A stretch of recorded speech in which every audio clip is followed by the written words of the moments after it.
Olá a todos, graça e paz do Senhor Jesus, a graça e a paz do Senhor Jesus, tudo bem com vocês?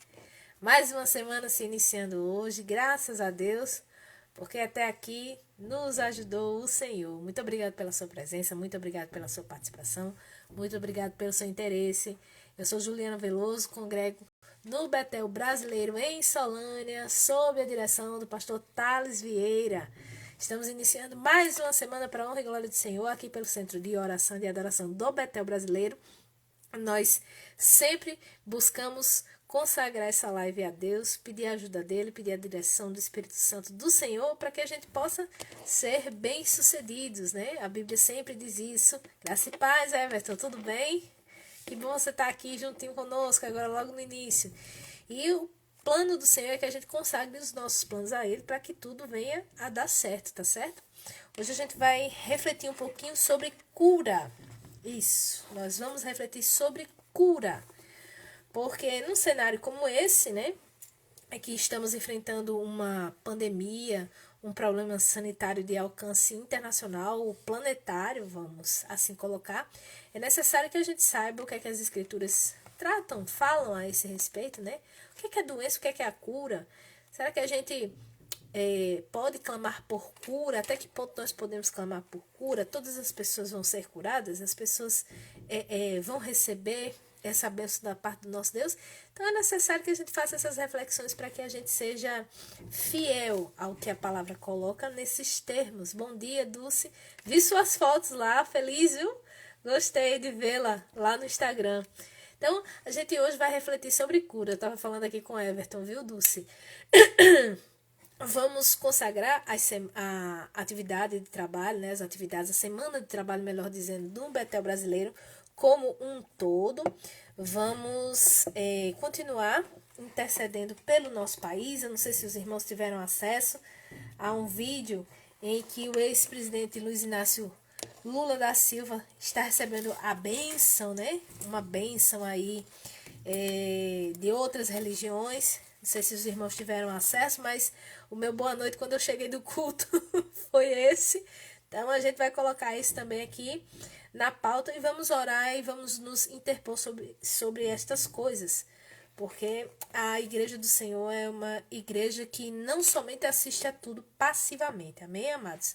Mas é uma igreja que toma parte nas causas que são importantes para o Senhor. Então, diante de todos esses assuntos, eu já quero agradecer a equipe que nos antecedeu, convidar você para ficar aqui conosco até o final e dizer que depois da nossa equipe vai ter uma outra equipe que vai dar continuidade aqui a esse projeto, que é um projeto maravilhoso, que com certeza nasceu no coração de Deus, tá bom? Então, curve a cabeça, feche seus olhos, vamos ao nosso Pai em oração, amém?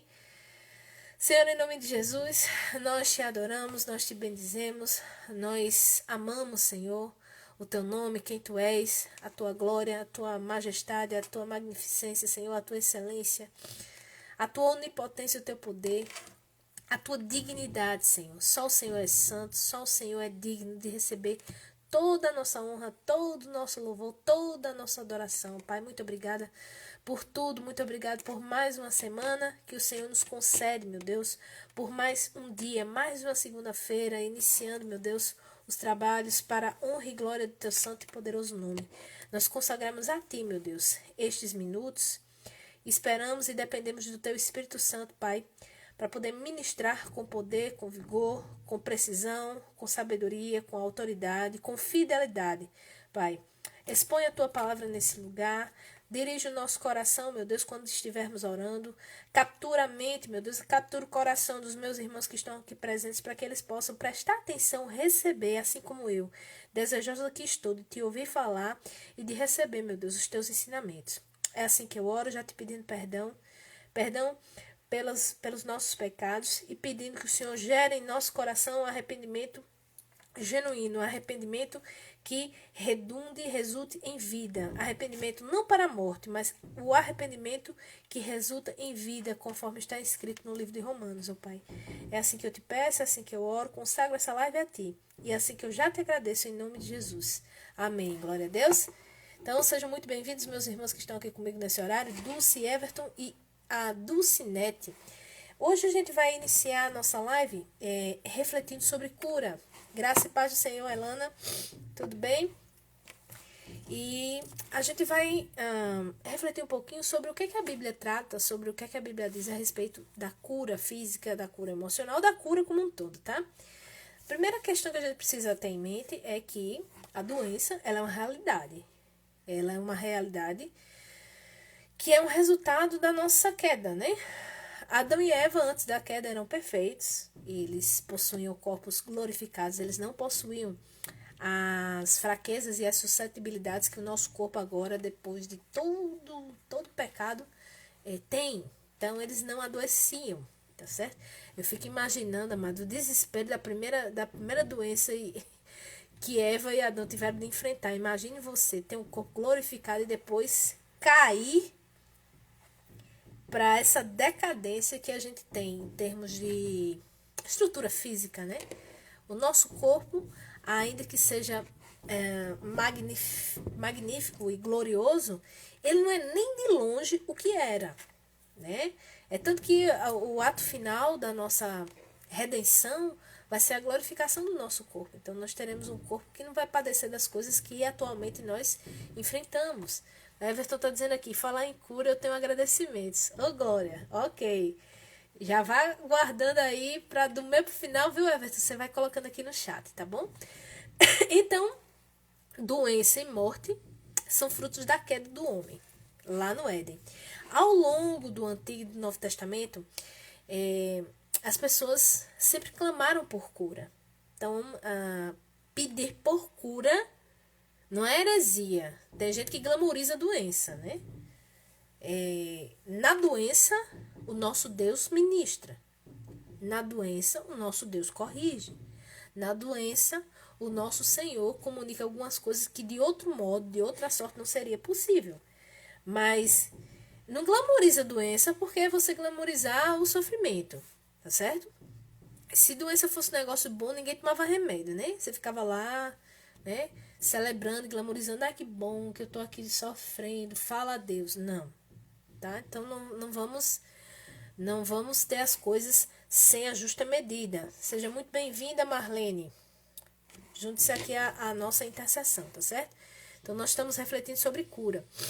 Em algumas oportunidades, né, a partir do clamor dos povos, sobretudo do povo de Deus ao longo das histórias registradas nas Escrituras, a gente vai ver que Deus curava.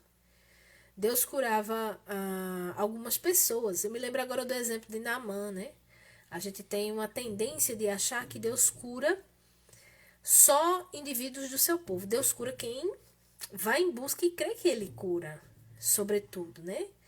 Naamã recebeu aquele pequenino conselho daquela criança que tinha sido levada refugiada, né? Foi trabalhar na sua casa.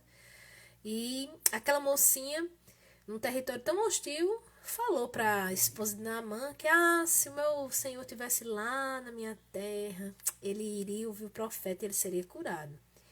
Então, Naamã acreditou naquela palavra e se moveu, ele teve fé, ele se moveu em busca daquilo ali, voltou para Israel. A história a gente sabe, deu os mergulhos conforme a palavra do profeta.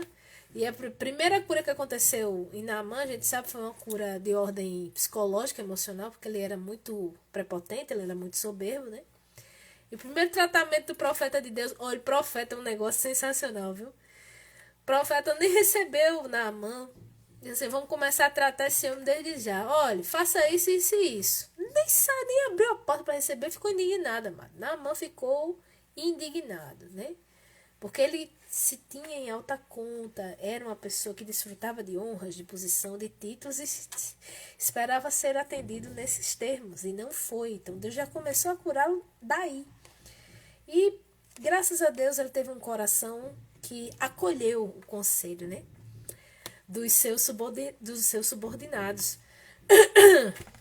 E pôde assim desfrutar de cura. Chegaram para Naamã e disseram, mas meu senhor, se um profeta, um homem de Deus, tivesse dito para o senhor uma coisa tão mais complicada, o senhor não ia fazer?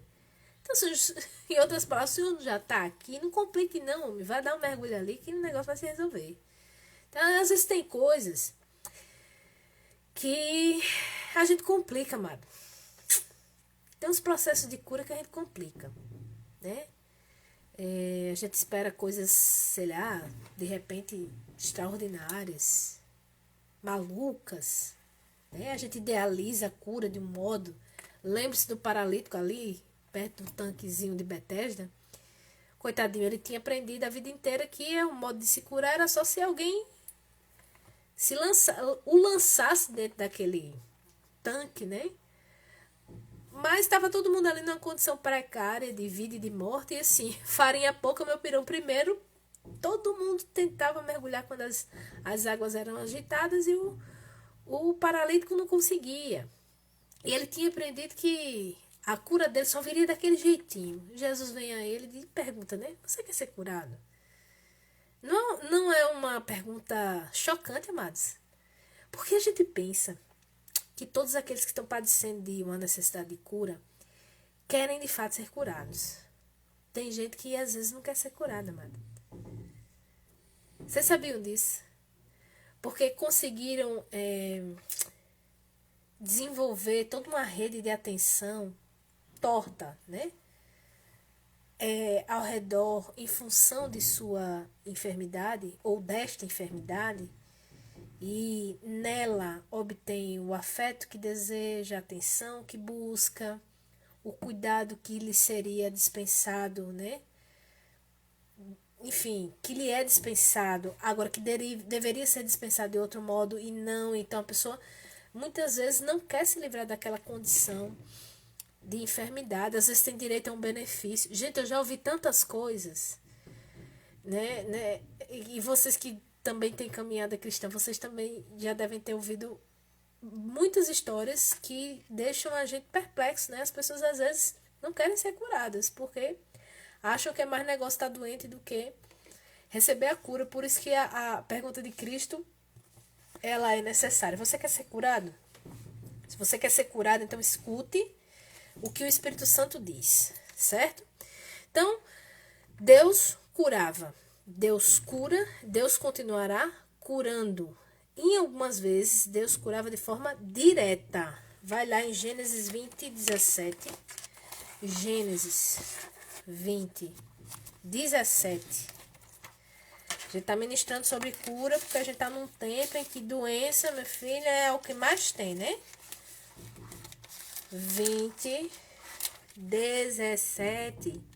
Diz assim: E orando Abraão, sarou Deus Abimeleque, sua mulher e suas servas, de sorte que elas pudessem ter filhos. Por conta da intercessão de um justo, os ímpios foram restaurados. Essa história aqui, vocês sabem, Abimeleque foi lá, capturou Sara para o seu harém. Abraão foi omisso, não falou que Sara era sua esposa, né? Contou uma meia-verdade, dizendo que ela era irmã.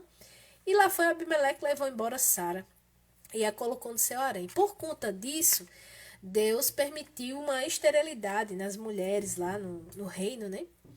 E Abimeleque ficou atemorizado. Então Deus veio a ele em sonho, revelou toda a história e ele foi e devolveu Sara. E durante o sonho, Deus ainda falou, disse, olha, Abraão vai resolver essa questão, ele vai orar por você e vocês vão ser restaurados. E assim foi. Então, isso aqui é um exemplo de que Deus curou instantaneamente mediante a intercessão de um justo. Deus, às vezes, também usava de cura mediante a mediação, né? Por um profeta. Vamos lá em Números 12. Números. Êxodo, Números 12, deixa eu ver aqui. 12, 1, 15. Capítulo 12, 1, 15. É o episódio de Miriam. Miriam questionou a autoridade de Moisés. E todo mundo sabe que, como paga da sua rebelião, ela ficou leprosa da cabeça aos pés. Vamos lá aqui, ó. No versículo 12, para que a gente possa entender. Ora, não seja ela como um aborto que saindo do ventre de sua mãe tenha metade da carne já consumida. Então Moisés clamou ao Senhor, dizendo, ó Deus, rogue-te que a cures. Respondeu o Senhor a Moisés, Se seu pai lhe cuspira no rosto, não seria envergonhada por 7 dias? Seja detida 7 dias fora do arraial e depois recolhida. Assim, Miriam foi detida fora do arraial por 7 dias e o povo não partiu enquanto Miriam não foi recolhida e restaurada, tá certo? Deus também pode usar a cura através de um apóstolo ou de um cristão comum. Amado, se a cura não fosse algo para os nossos dias, Deus não incentivaria na carta, por exemplo, na epístola de Tiago, que os presbíteros da igreja deveriam orar pelos enfermos, ungindo com óleo. É a partir desse trecho, por exemplo, que a Igreja Católica Romana ministra a extrema-unção. Quer dizer, até os católicos romanos ministram cura. Por que nós somos tímidos para ministrar cura muitas vezes? A paz do Senhor Jesus, irmão Ailton, seja muito bem-vindo.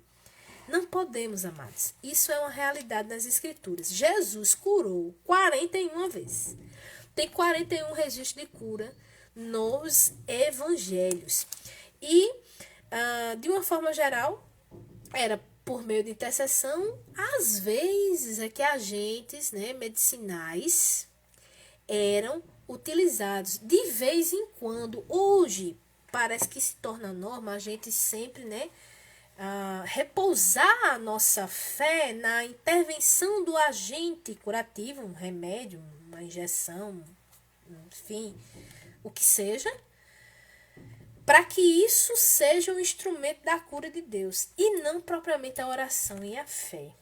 E quando alguém ministra em função disso, diz assim, não, mas você é muito crédulo, você é muito ingênuo, eu não sei. Forma-se um juízo de que parece que aquela pessoa é meio retardada. Eu não sei se vocês têm essa sensação, mas eu tenho a sensação de que quando a gente fala em oração, em fé, em cura, que Deus cura e pode, etc. A pessoa diz, não, mas o Senhor deixou a medicina. Claro que deixou a medicina. Mas veja que nesse tempo a medicina era um meio precário, né? Nós temos excelentes médicos, mas o médico dos médicos é o nosso Deus. Jeová Rafá, aquele que nos sara. Então, imagine você se a gente começar a substituir a fé que a gente tem num Deus que nos restaura, na fé numa aspirina, a fé num remédio, a fé numa vacina, eu não sei. A gente tem que ter a fé na proporção correta para a pessoa certa. Isso não quer dizer que Deus não faça uso destas curas desse modo, como a gente está apresentando aqui. Mas que a cura é algo que vem de Deus, tá certo? E é algo que Deus ministra realmente. Primeiro porque nós sabemos, mediante as Escrituras, que nós temos 3 dimensões do nosso corpo. Nós temos o nosso corpo físico, nós temos o nosso corpo emocional, que é a nossa alma, e nós temos o nosso corpo espiritual. A interação dessas 3 dimensões em nós, quando harmônicas, elas vão produzir bem-estar e saúde. Quando elas estiverem alteradas, meus amados, uma vai interferir na outra e vai ocasionar doenças. Amém? Vamos voltar aqui para o texto. Acabei de dizer, uma vez que o corpo, a alma e o espírito de alguém se interrelacionam, confira, por favor, 1 aos Tessalonicenses 5:23, desequilíbrio físico, doença ou ferimento podem afetar áreas espirituais ou emocionais da vida de uma pessoa. E questões emocionais e espirituais podem ter ramificações físicas. É tanto que lá em Tiago, voltando ao texto, a Escritura diz assim, e se houver pecados, ser-lhe-ão perdoados. Não é que toda doença vai ter uma origem num pecado inconfesso, não é isso. Mas existe sim uma estreita relação entre pecados e enfermidades. O próprio Jesus disse, vá e não peque mais, para que não te suceda algo pior. Foi isso que o Senhor disse para o paralítico que foi curado. Amém? Aquela mulher que andava encurvada, vocês lembram da história? Havia 18 anos, Jesus detectou ela no meio da sinagoga, e ele se refere a essa mulher como filha de Abraão. Ou seja, Jesus testifica de que aquela mulher realmente compartilhava da mesma fé que Abraão. Jesus a convida para vir ao meio e diz, e o texto revela para a gente que aquela enfermidade tinha uma origem maligna. Então, assim, a gente tem as enfermidades. Vamos agora resumindo aqui a nossa palavra para a gente partir para a intercessão, né? Vamos interceder por cura e que a fé que habita em nosso coração seja uma fé capaz de crer nisso, mas que a gente saiba que o nosso corpo, a nossa alma e o nosso espírito precisam estar em harmonia, em equilíbrio, para que a gente não venha a padecer, né? A gente pode adoecer fisicamente sem nenhuma causa espiritual ou emocional aparente, mas pode adoecer por causa disso também. Amém? A gente pode ter algum problema de ordem emocional, ansiedade, alguma coisa assim, por causa de alguma coisa que tenha nos acontecido, um assalto, uma batida de carro, um acidente, e isso provocou um trauma, mas também pode ser de origem espiritual.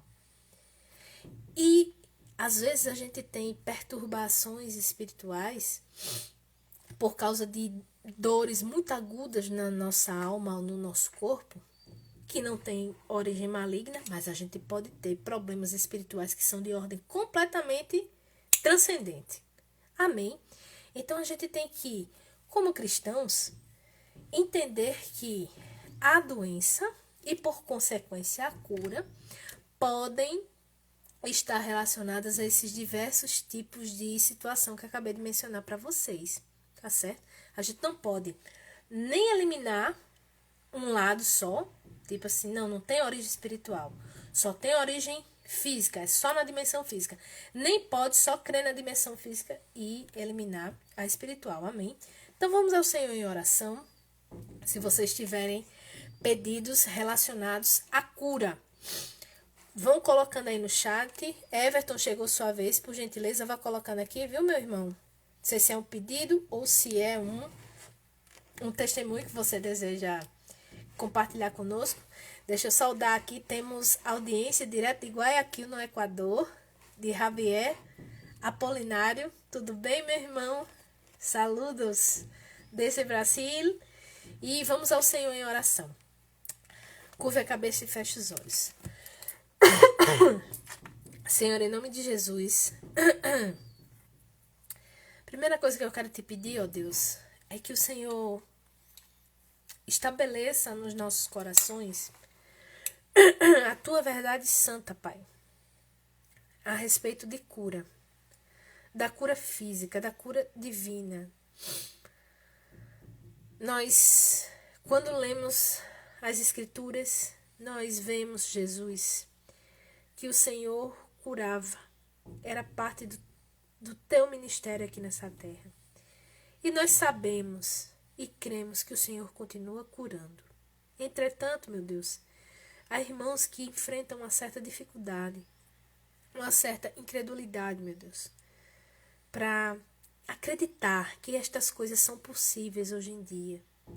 Com isso, os meus irmãos, Senhor Jesus, acabam delegando esta confiança, essa convicção, essa fé, as coisas erradas. Erradas no sentido de que eles, primeiramente, não recorrem a Ti em oração, Senhor, mas depositam toda a sua fé em coisas humanas,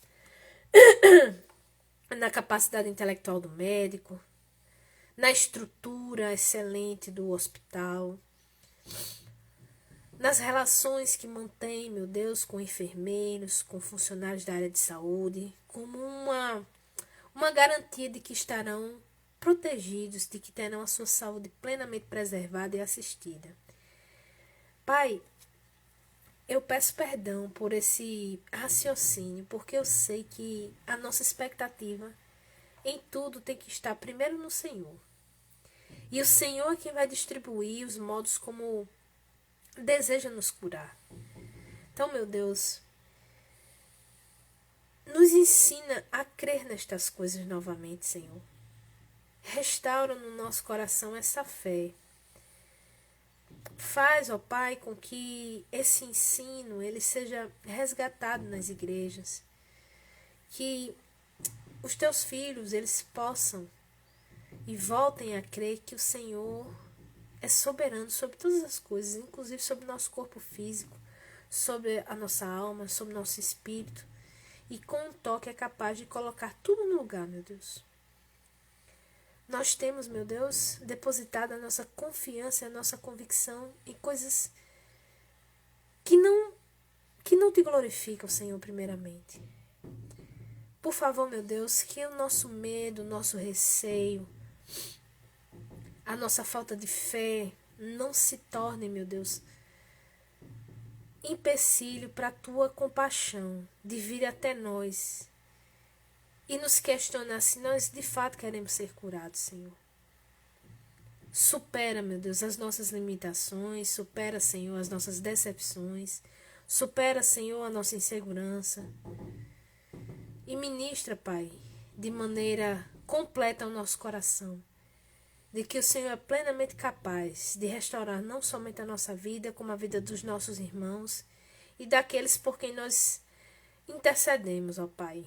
É assim que eu oro, Pai, te pedindo, em nome de Jesus, que o Senhor restaure estas coisas na nossa alma e no nosso espírito, em nome de Jesus. Amém?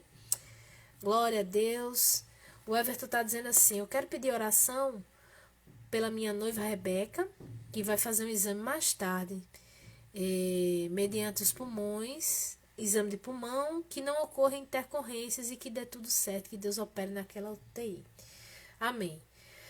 Senhor, em nome de Jesus, nós temos acompanhado o caso de Rebeca, Pai, nós te glorificamos porque o Senhor tem sido fiel, tem ouvido as orações, tem honrado, meu Deus, a perseverança do teu filho Everton, que tem clamado dia e noite pela sua amada, Pai.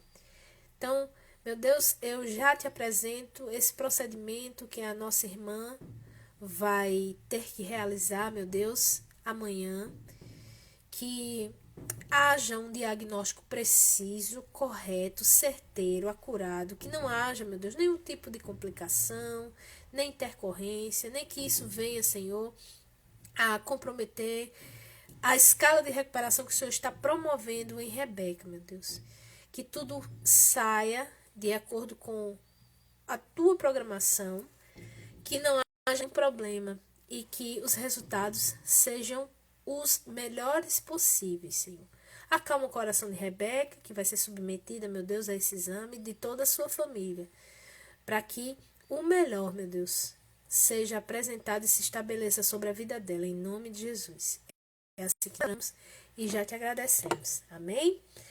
Glória a Deus. Deixa eu ver quem é que está aqui comigo nessa hora. Tem hora. Gente, meu Instagram tá uma bênção. Dulce está com a gente ainda, o Everton, Marlene e a Dulcinete. Glória a Deus.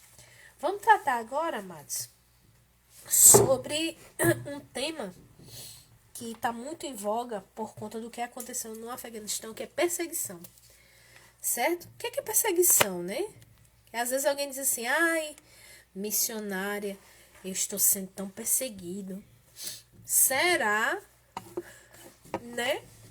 Ai, fulano, olha, só a senhora vendo, viu, missionária? É uma opressão tão grande. Olha só, perseguição. O que é perseguição?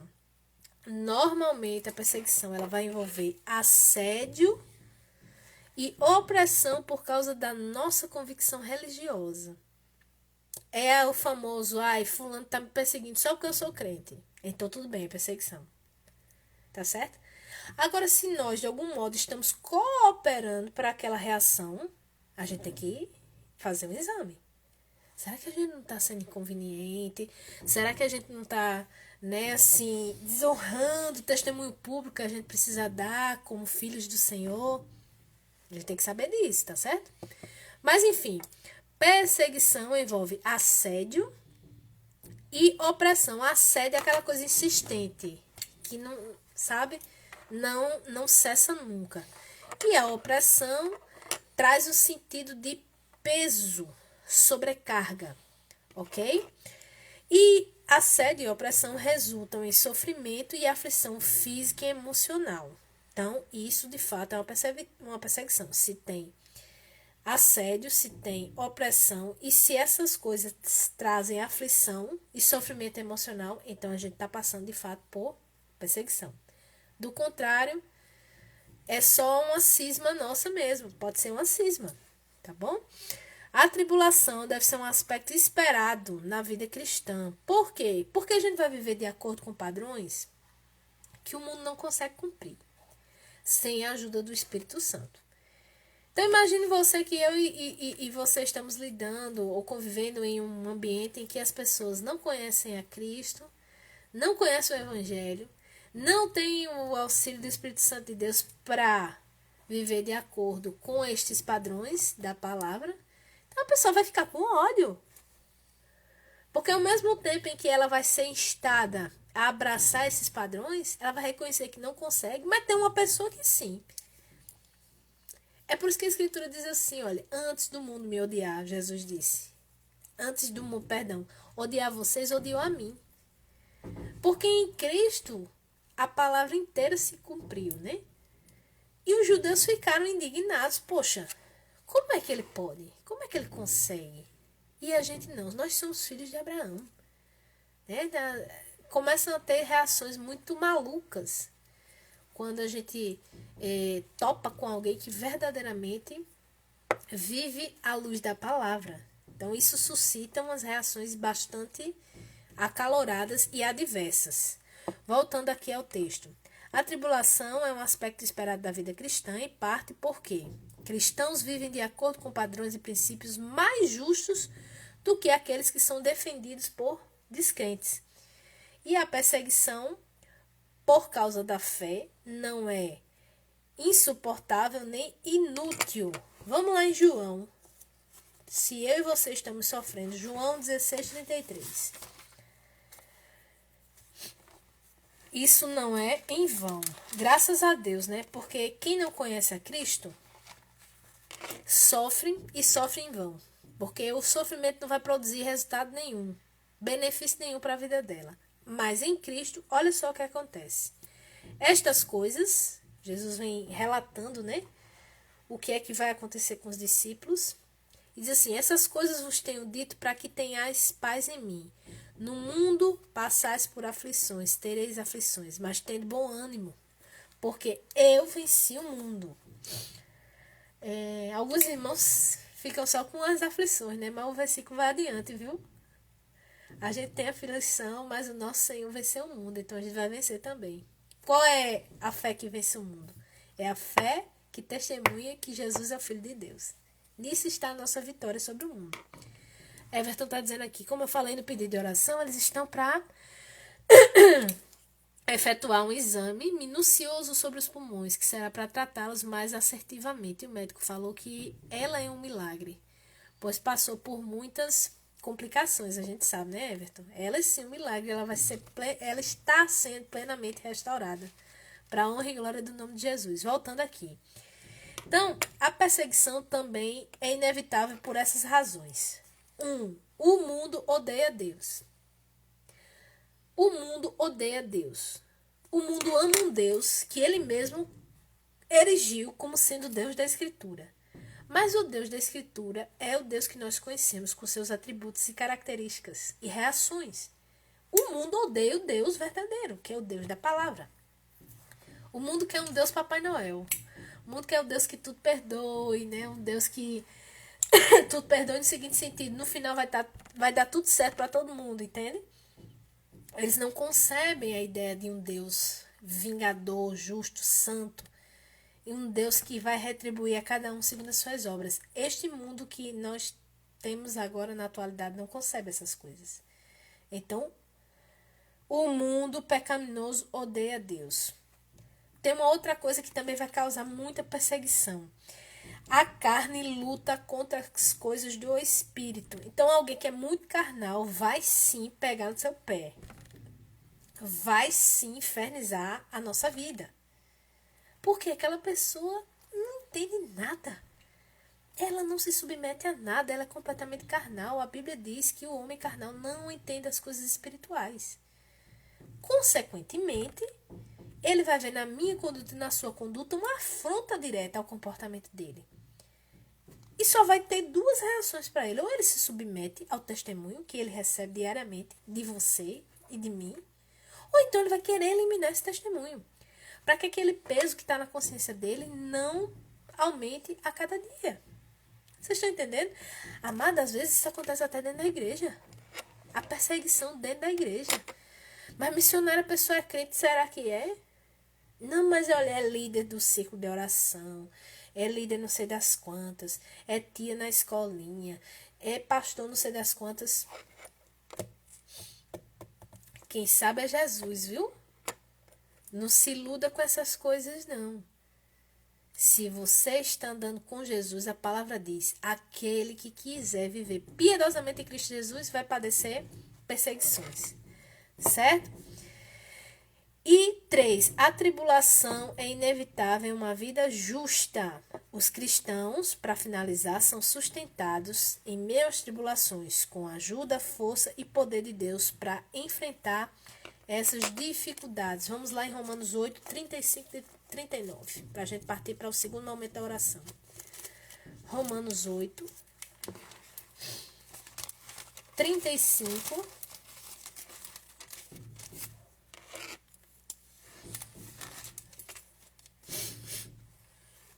39 diz assim: quem é que nos separará do amor de Cristo? Será tribulação, angústia, perseguição, fome, nudez, perigo ou espada, como está escrito. Por amor de ti, somos entregues à morte o dia todo. Fomos considerados como ovelhas para o matadouro. Em todas essas coisas, porém, somos mais que vencedores, por meio daquele que nos amou. Porque eu estou bem certo de que nem a morte, nem a vida, nem os anjos, nem os principados, nem as coisas do presente, nem do porvir, nem os poderes, nem altura, nem profundidade, nem qualquer outra criatura poderá nos separar do amor de Deus que está em Cristo Jesus, o nosso Senhor.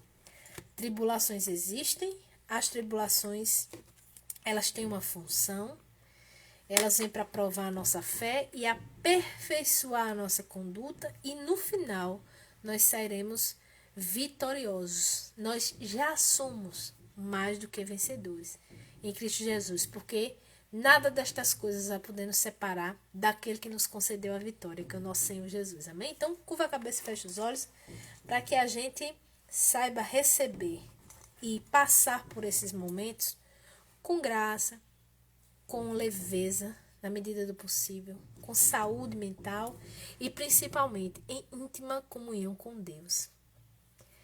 Senhor, em nome de Jesus, Pai, quando as tribulações, meu Deus, acontecem na nossa vida, a primeira coisa que a gente pergunta é por quê? Eu fiz tudo certo? Eu estou obedecendo? Eu estou renunciando? Eu estou no lugar fazendo o que o Senhor quer? Por que é que essas coisas estão acontecendo? E Pai, as coisas estão acontecendo precisamente porque estamos remando contra a maré, prevalecendo em um mundo morto, em um mundo que jaz no maligno. Mas a gente esquece, Jesus, porque dói, porque desespera, porque afronta, porque machuca, porque assusta, porque a gente teme, porque a gente é carne e pó. Oh, meu Deus, eu peço que pela multidão das tuas misericórdias, pela tua graça, Senhor, o Senhor prepare coração, mente, alma, corpo, para a gente passar como guerreiros, como combatentes, como esportistas, meu Deus, mais do que vencedores esses períodos, Senhor. E que a gente chegue ao final deles plenamente aprovado. Que as coisas que vão acontecer ou que já estejam acontecendo, meu Deus, produzam exatamente aquilo que o Senhor precisa que seja criado em nossa alma, em nosso caráter, na nossa maneira de pensar, de encarar a Tua palavra e de adorar a Ti, meu Deus. Não nos deixe, Senhor, romantizar esses períodos. Como eu já vi tantas vezes, alguns ministros glamourizando o sofrimento, Senhor. Não. Nos faz encarar as provas, meu Deus, com sentimento adequado, apropriado. Nem 8, nem 80, Senhor. Nos ajuda a não sermos levianos, a sermos também, meu Deus, compassivos com aqueles que estão passando por momentos difíceis, ó Deus. Que sejamos, meu Deus,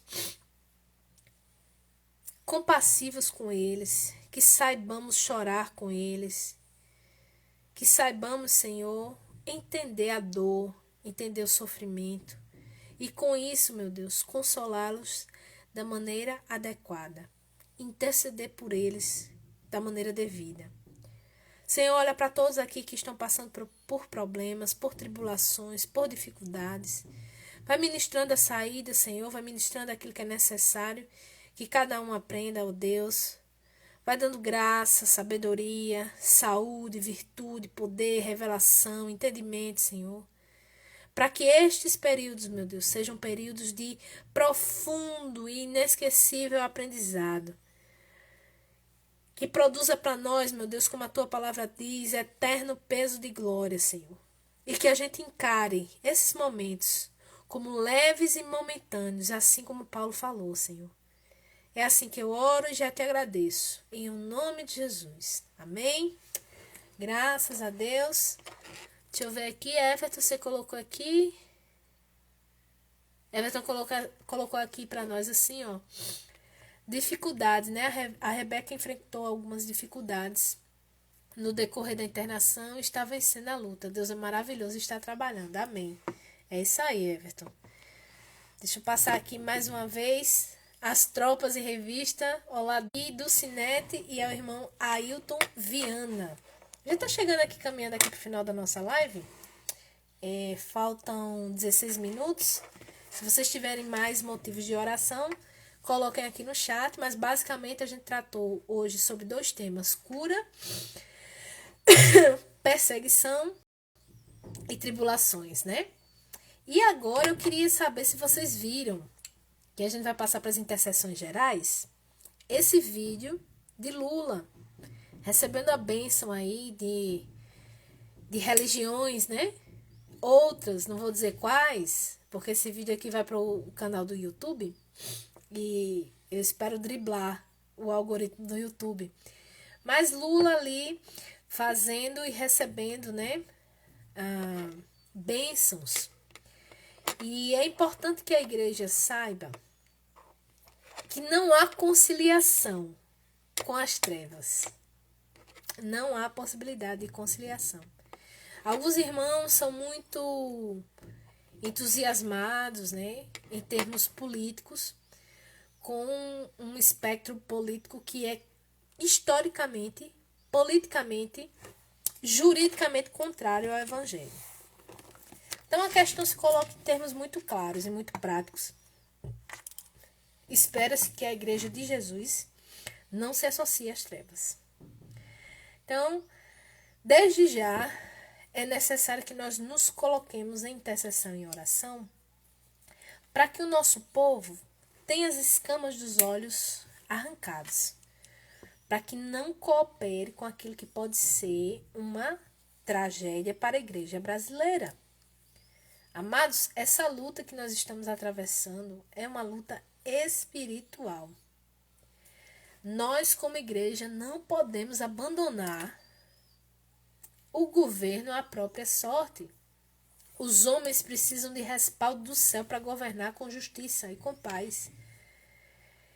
E diante do que eu tenho visto, a gente precisa continuar a interceder e pedir livramento para o Brasil. Hoje lá na igreja foi ministrado em Joel. Seja muito bem-vinda, Gláucia.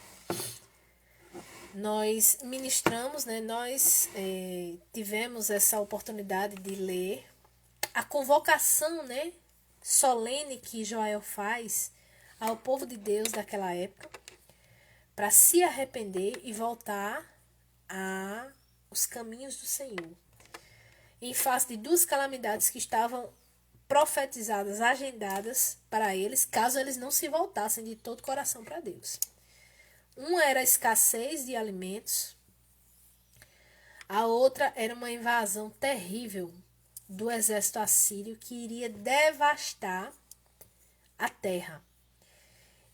Mas o profeta Joel chega e diz que tudo isso poderia ser evitado caso o povo se convertesse. É a mesma coisa hoje. Nós temos aí nuvens negras pairando sobre o nosso país, sobre a nossa nação, de dentro e de fora. E nós precisamos voltar urgentemente para Deus. É aquele texto maravilhoso que diz: chorem os sacerdotes entre o pórtico e o altar. Né? Precisamos de arrependimento genuíno. Tem coisa que a gente deixou de fazer, amados. Como igreja a gente deixou de fazer, como filhos de Deus a gente tem negligenciado. A gente precisa voltar enquanto é tempo, amém? Então vou colocar como primeiro motivo de oração essa intercessão para que esse canto de sereia não arrebate alguns irmãos em todas as denominações, em toda a igreja de Cristo no Brasil. Alguns estão seduzidos com a possibilidade de retorno de forças que, eu repito, caso logrem êxito e vitória, vão arrasar com a igreja de Cristo no Brasil. Eu falo como quem atuou na área política, eu falo como quem observa o noticiário e eu falo como irmã em Jesus. Vamos orar. Amém? Curva a cabeça e fecha os olhos. Senhor, em nome de Jesus, diante, meu Deus, das cenas que nós assistimos e que os meus irmãos provavelmente irão ver, meu Deus. Nunca foi tão fácil saber a quem as figuras políticas estão servindo, com quem eles estão aliançados, do ponto de vista terreno e do ponto de vista espiritual. Meu Pai, o meu clamor é pelos meus irmãos, que estão como que surdos, cegos, enfeitiçados, com a possibilidade de que estes que têm aliança com a morte, com o mal e com as trevas, podem trazer luz para a nossa nação. Ó Deus, que eles acolham o amor da verdade, Senhor, para não serem enganados. Não lhes envia, meu Deus, a operação do erro, Senhor. Abre os olhos, meu Deus, muda o coração, para que eles não sejam cúmplices em uma tragédia, Senhor. E aqueles, Pai, que estão despertos, meu Deus, eu peço, derrama um espírito de súplica, Senhor, pela nossa nação, e derrama no nosso coração, meu Deus, um sentimento de arrependimento tão, Senhor, inevitável, que a gente não vai conseguir pensar em outra coisa.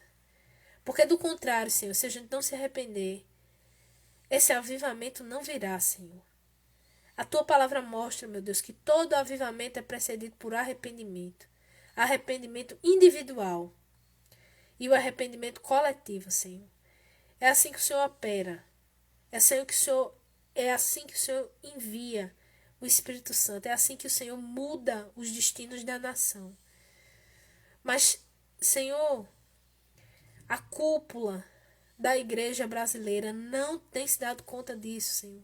E fica profetizando e fica enganando, dizendo que virão tempos de bonança, Senhor. Quando, meu Deus, há pecado dentro das igrejas que não são tratados, ó Pai. De maneira nenhuma o Senhor vai ter esta liderança como inocente. Então, Pai, eu clamo nessa hora, nessa manhã, que o Senhor nos incomode. Nos incomoda a tal ponto que nós não consigamos dormir, comer, descansar, quando não estivermos alinhados contigo. Não nos deixa seguir dormentes se estivermos errando, meu Deus. Para que possamos nos arrepender. Para que, meu Deus, esse juízo não venha. Para que, meu Deus, parcela significativa da igreja não se enfeitice, não se encante, meu Deus, pelos teus inimigos. Para que a igreja saiba discernir o bem e o mal. Acima das aparências, acima da superfície, Senhor. É assim que eu oro e já te agradeço. Em nome de Jesus. Amém? Amém. Glória a Deus. Deixa eu ver aqui. Vamos agora passar a intercessão, meus amados, pelo Betel brasileiro, pedindo que o nosso bom Deus com a sua mão gloriosa e poderosa, assista os nossos líderes, assista as nossas equipes e inspire o trabalho durante essa semana dentro da nossa denominação, tá bom? Senhor, em nome de Jesus, ainda nesse espírito de oração e de intercessão, eu quero te apresentar todo o corpo pastoral, missionário, de administração, Senhor, a cúpula da nossa denominação, nas tuas mãos, para que o Senhor conceda descanso aos missionários e pastores, que eles possam descansar, meu Deus, porque ministraram hoje, se prepararam, possam encontrar renovo nessa pausa, nessa segunda-feira, e aos meus irmãos que foram separados para trabalhar na gestão e na administração, que o Senhor derrame, Senhor, sabedoria, habilidade, competência, entendimento, agilidade, Senhor, comprometimento e capacidade de solução para os problemas que vão vir. Senhor, aquelas coisas que ficaram pendentes da semana passada, que encontrem solução, meu Deus, de acordo com a tua vontade nesta semana. Faz prosperar, faz florescer, faz surgir, faz avançar os caminhos e os projetos que tiveram origem no teu trono. Aqueles que são humanos, Senhor, alerta os nossos líderes para que não insistam nesses caminhos, para que eles não se cansem, para que eles não se frustrem, para que eles não recalcitrem contra os aguilhões, que eles possam ouvir e encontrar a tua voz e seguir pelo teu caminho reto, que não haja, Senhor, perda de tempo, que não haja, Senhor, disputas, desapontamentos, nem essas filigranas humanas, Senhor, que acabam desgastando e enfraquecendo tanto um trabalho que tem que fluir. Que o teu Espírito Santo, Pai, por favor, em nome de Jesus, flua nas nossas denominações, flua na nossa administração, para que o teu nome seja glorificado, para que os teus planos sejam executados, para que tua glória possa ser experimentada, sentida, e para que o Senhor receba toda a honra para si. É assim que eu oro e já te agradeço, consagrando, meu Deus, as atividades do Betel Brasileiro nas tuas mãos para essa semana. Quanto a nós, meu Deus, renova o nosso ânimo, renova o nosso espírito, renova a nossa força física. Concede-nos, meu Deus, uma semana de saúde, de produtividade. Eu peço uma bênção especial, meu Deus, para as atividades da pós-graduação. Toma, Senhor, professor de hermenêutica do Antigo Testamento nas tuas mãos. Inspira o teu filho, inspira o teu servo. Meu Deus, desembaraça toda a rotina de todos os alunos, dos pastores, dos missionários, missionárias, da secretaria, para que tudo ocorra, meu Deus, em paz, a contento. Inspira aqueles que precisam, meu Deus, concluir os seus trabalhos. Dá-lhes, Senhor, sabedoria sobrenatural, capacidade, meu Deus, divina. Meu Deus, resolução de problemas vindas diretamente do teu trono. Para que todos possamos cumprir com alegria o chamado que o Senhor tem para as nossas vidas. É assim que eu oro, já te agradeço. Em nome de Jesus. Em nome de Jesus, amém. Glória a Deus. Bom, meus amados, é isso. Fiquem aqui um pouco mais. A gente agradece a participação de vocês, o engajamento de vocês. Principalmente a equipe que nos antecedeu. Teremos mais uma equipe agora aqui, para a honra e glória do Senhor. Se você não estiver com sono, eu te peço, fique mais um pouquinho. Continue aqui na brecha conosco, porque é importante a sua participação, é importante a sua interação aqui com a gente, tá certo? Deus abençoe a sua vida, Deus abençoe a sua segunda-feira e que você possa estar conosco e eu também, para a honra e glória do Senhor, na terça-feira, de 1 às 2 da manhã, conforme o desígnio do Senhor, tá bom? Então, tchau, tchau, Deus abençoe vocês.